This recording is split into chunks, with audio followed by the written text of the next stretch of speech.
Gorsatis. Shekonis, Kesonis, one business tima. Jolin tourism one Araduma Haras tima. Numo was Yasa tima suta defana. Dave Sabarsisa suta, but it was on then what Angubervisa. Oromo will answer Barbati. But Oromo and Orlando Ramadura. Sagaltami to Chabaguda to Romula. Given Guda to Chabaguda. Some would know Sagaltami to Colenchola, Sagaltami to Cosojo, Amat Didama, Oromo to Jason. Some to Kumala Makurama Rahatni to all and Romota, Kamaki, Takamone, collective self-esteem, Nami. Is a little game, a person of Mogamma Hazia, 18 minutes on occasion. Oromo fight up to Oromo Linta, Oromo to Kumank Abdumal, Akamagatan Canati, Hargin was at the die, Tiarzin was at the death to Gamal Kalori. So, Tuma. One rat will to Bananta, Halesa, Geneti. Copia Francallo, Copia Rivera, Copia Socia, Bajatura, Mathavali, Osoyan Musica, Ajarufa, Workers, who would have Oromo Olani to Olanam Copumani, collective only Sakadibu. Amma, Chabahama cases in Romo go to the Brecan. Amma put the Dixucher. Futolana di Majorajuro, Yolana, Yole Goso, in the new Adina. Okay, Joara, do Galatome, do Garabi, do Bachudaf. Awasa kana bakkanni khufti yaro hunda wajjin gufte TikTok kanatti sarkamte rakko isa akkanatti wajjin qoddatte tufachuu baatte saa warri paarlamaa warri caffeedha warri aangorra jiru hawasa kana garte mariisisuufu bakkan qabnetti so aangoon qabne warri biyya keessaatti si dhagee rakko isaa sitti himate rakko hedduu irraa furu jirta so aangoon qabne hedduu galato inni biraa Jara keenya namoota hedduutu keessanis nutti barreessu jira hanqinni shamarraniitis ni jira wanna jechaa jirani orroo kiyyaati singabuusa siraash sabaa itti fufi jaal ibsaa itti aantaa marga itti aanaa akkasi kallattiidhaan itti hafuuf nuun isiniin jaa beekaa ergadhume beekaa barbaadeetiin si dhabe ayye ulfaadhaa galatoma jawaaratis ulfaadhoo galatoma ni judditti argamtee ibsanuu kennuu keetii fi gaafiiwwan qopheeffadhe garri caalu gaafatameera garuu gaafiiwwan hin tuqamin xiqqoo kaaseetiin itti gaafachuun barbaada jalqaba irratti waa'ee mooraa qabsoo Oromootiin wal qabatee gaafii gaafachuun barbaada 2019 I think akkasumatti fakkaata gaaddisa Oromoo tokko hundaa'ee ture achi booda immoo hin bittinnaa'e Achi as qabsoon Oromoo mooraan qabsoo Oromoo hundi kan garaa qabatee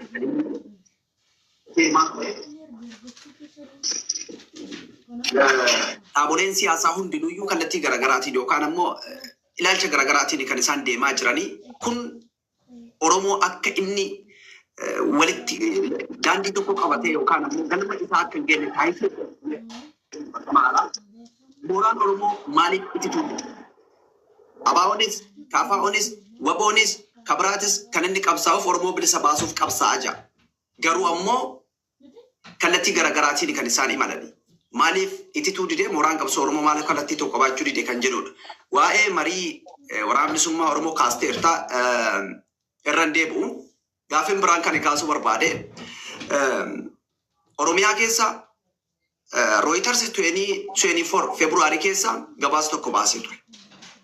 Squadii ajjechaa tokko Oromiyaa keessa jira. Koree ajjechaa Oromiyaa kan jedhu baasee ture. Ajjechaa abbootii gadaa Karrayyuu isaantu ajjeesee ajaja akkaataa itti ajjeefaman tokko lafa kaa'ee ture gabaasan dubbiste jedhee yaada. Amma dhiyeenya kana maafiyaatu dhufe. Maafiyaan boo Adaamaa, Shashamannee, Shaggar, karaa Dirreedawaa fi karaa Harargee fi karaa Adaamaa Jimaa dhufu kana eegee warra karaatti bututu dhufe. Hariiroon gareen kun lamaan qabu maali? Akka Reuters gabaasetti hooggantoonni Koree ajjechaa Oromiyaa Shimallis Abdiisaa dabalatee Waluu Abdii Araarsaa Mardaasaa namoota kanneen of keessaa qabaa jira. Hariiroon isaan qaban maali? Gaafiin dhumaataan si gaafachuu barbaadu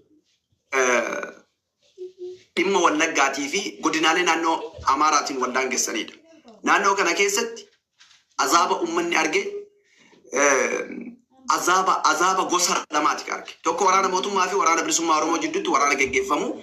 Kun ammoo waraana mootummaan hidhachiisee gara warra faannoo jedhamu kana jedhaniitiin ijaaramanii dhufanii uummata buqqisanii. Dhiyeenya kana yoo argitee jiraatte xalayaan isaan komishinii marii biyyaalessaa warri bilisignaa hundeesseef isaan barreeffatan aanota godinaalee wallaggaa irra aanaan digdamni godina addaa ta'ee nuufaa hundaa'u jedhanii kennitinedha.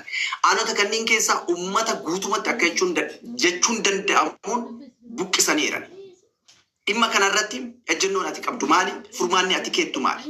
Uummanni qe'ee irraa buqqeera, oomisha hin qabu, hundinuu shaambuu fi harki guddaan shaambuu fi magaalaa Naqamteetti buufata konkolaataa keessatti guddataa arti ijoolleen haadha abbaa hin qabne. Kan biraa dhimma milishaa Oromiyaati. Oromiyaa keessatti kanaan duraati waan tokko kaasteerta. Oromiyaa biyyattii san keessatti namni aangoo qabu milishaa fi muummicha ministeeraati jetteerta. Amma milishaan biyyattii keessatti abbaa fedhe mataa facaasaa, abbaa fedhe ajjeesaa, mallaqa barbaade namarraa guurata. Kafaltiiwwan nagahee seeraa hin qabne kan milishaan qotee bulatti qabatee irraa fudhatu lakkoo isan qabu. Dhimma kanarratti hoo maal jette? Aangoo kana eessaa argate? Galatoo milfaadha. Galatoomii ibsa. Galatoomii ulfaadhu maammee keenya akkasuma jawaar carraa kanaa kennitanii gaaffii asii dhiyaachuu xiyyaa fi galatooma ulfaadha. Gaaffii haga takka lama sadii takkan qaba. Gaaffiin ta'an takara keessatiin warra biyya bulchuu irraanitti dhuftee jawaar dhibbaan dhibbatti fannoo garaa fannoo wajji jira. Inni dubbii tana sirrii gaafadhuu jedhanii waan kanarraa isa akka ibsan kan nuti deeggartamu hin deeggartu.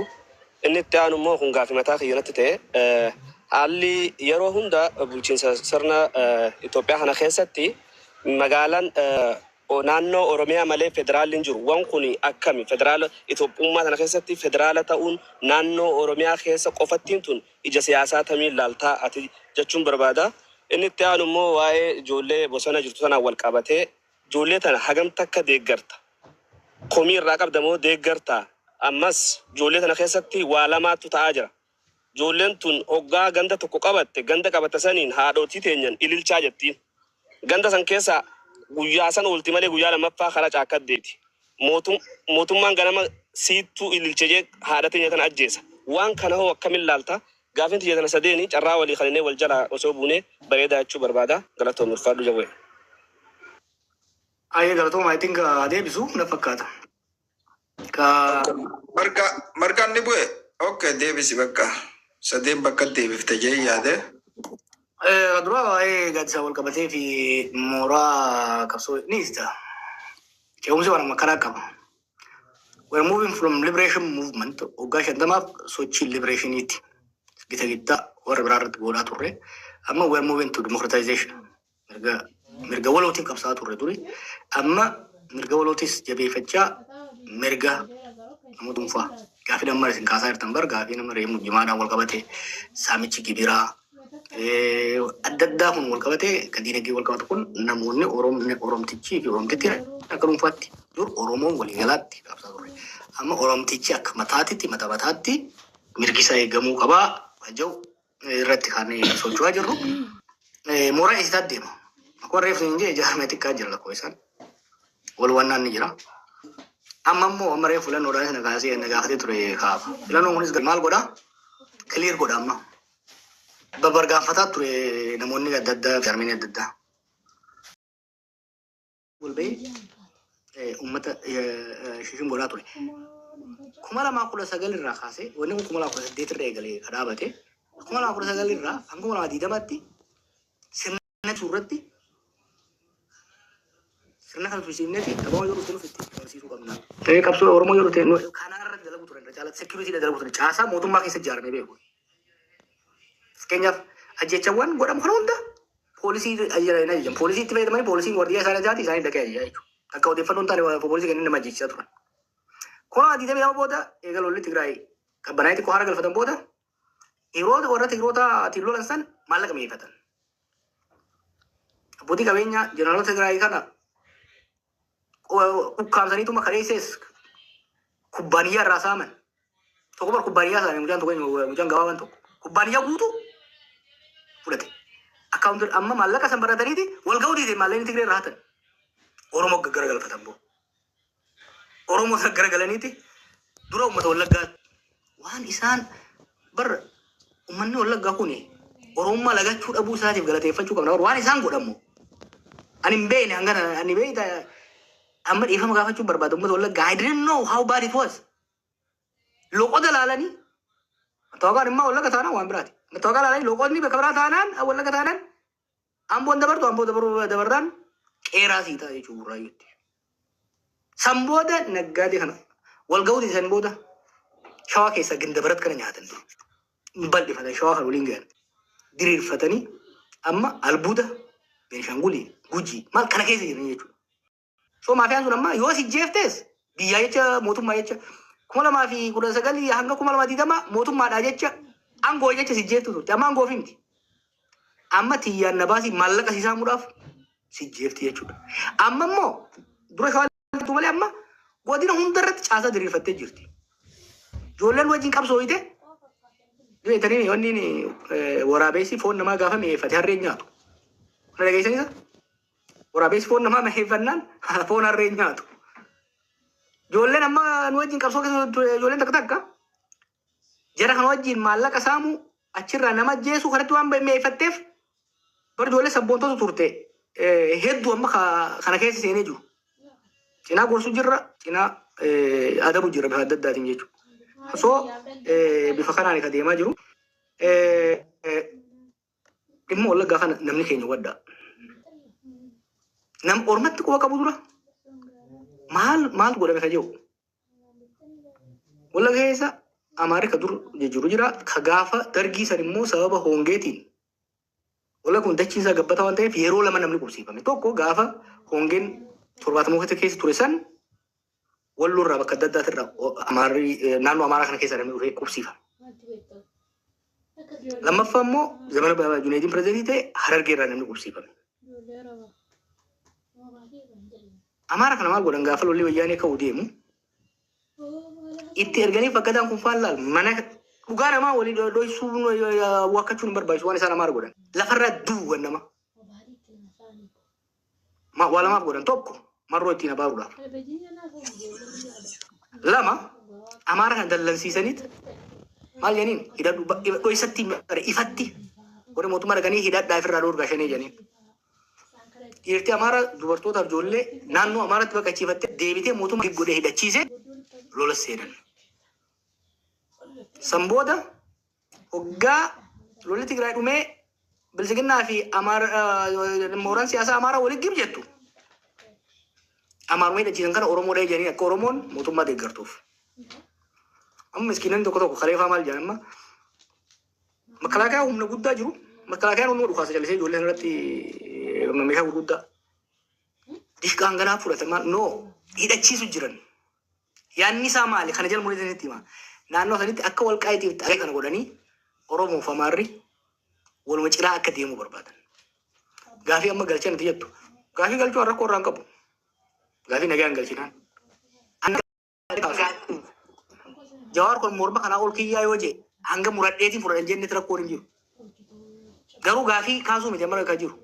Gaafiin sunis kaka'u dura qawwee hidhachiisaniit ummata nagaa wajjiyyuu adda baasaniit gaafiin dura akka dhuftu godhaa jiranii jechuudha. Fakkadaaf as ka hidhachiisa. Fakkadaan faan harka kanneen jedhamee amma deebi'ee guduruu wajjin isin maxxansaa tureemi guduruu wajjin Amaaraa dha'u jira jechuudha. Amaaraa dha'u jira. Akka waan gaarii haasa'anii bara. Amaaraa nu dhayaa jeen. Shiftaan jiraannaan mootummaadha. Raayyaa ittisa biyyaa jira, poolisii jira. Inumaa waan bakka waan sabaa qabdu kaseenuu qabu humna federaalaati. That's the way federalism is designed. Kuni shira guddaa irratti himamaa jira. Ati ta'uu ni dhaabdee hin taate giddaa ayyaana asa koof diimaa irratti barbaadu bara. Hanga wanni itti hanga ganda maamee faana faatti hanga machaaraa gubbaatitti furuu barbaadan. Kun ummata walitti bu'iinsa yeroo dheeraa goosuu barbaadan ka jiru. Faannoo deeggarsa ka jedhan.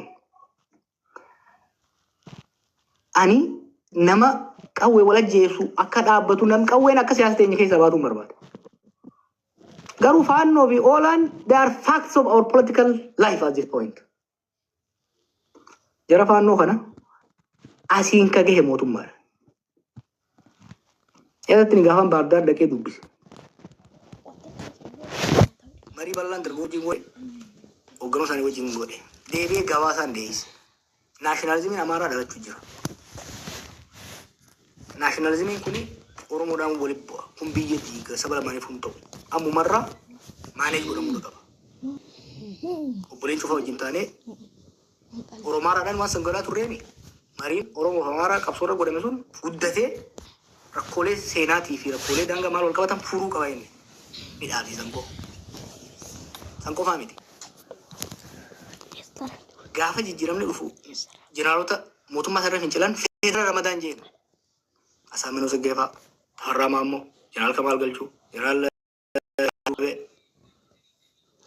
federaala godhaa maaliifi saba san keessatti qabsoo sabaa godhan irratti walitti bu'iinsa uummatanii jiran. Maal godhan? Jeneraal Kamaalii fi Abbabaa fi hunda Oromiyaarra ramadan. Diizaastar wanni sun fidanii beeyi. Amaarra eenyu ramadan? Asaaminoo ramadan. Ana asaaminoo mana kiyya yaameetiin hin dhaqin federaala sii wayyaa. Jara keenya Oromoo illee akkasiin jeen. Abii kallattiidhaan itti bakka warqanaaf lammaan jiranitti. Gaafsan ati siyaasan beeytu. Asaaminoo waggaa waraana kana leenjisu 1.8 billion. Takka takkaan beekan turan. Waggaa Amaaraa san wal fixuu deeman takka takkaan qaban turan. Siyaasaa shiraat deemna. Ijoolleen sun daa'imnatti keessaa waan dhufteef waan hundi waan daa'imnattiidhaan hojjetamutti fakkaata. Sambooda kootu dubbii Tigraay lolatti waan dhaquun qabda lola geessan. Guutuu waggaa barbaadan Amaara danfii Samboo. Sabboonummaa Oromoo Amaaraa biqiluu jiru kana benziila irra facaasan. Ni yaadattanii waan TV fi faanaan yeroo sanaa turan waa'ee Oromoodha. Oromoon guutuun keessatti Wallagga Shanee. Tigreen guutuutti juuntaa.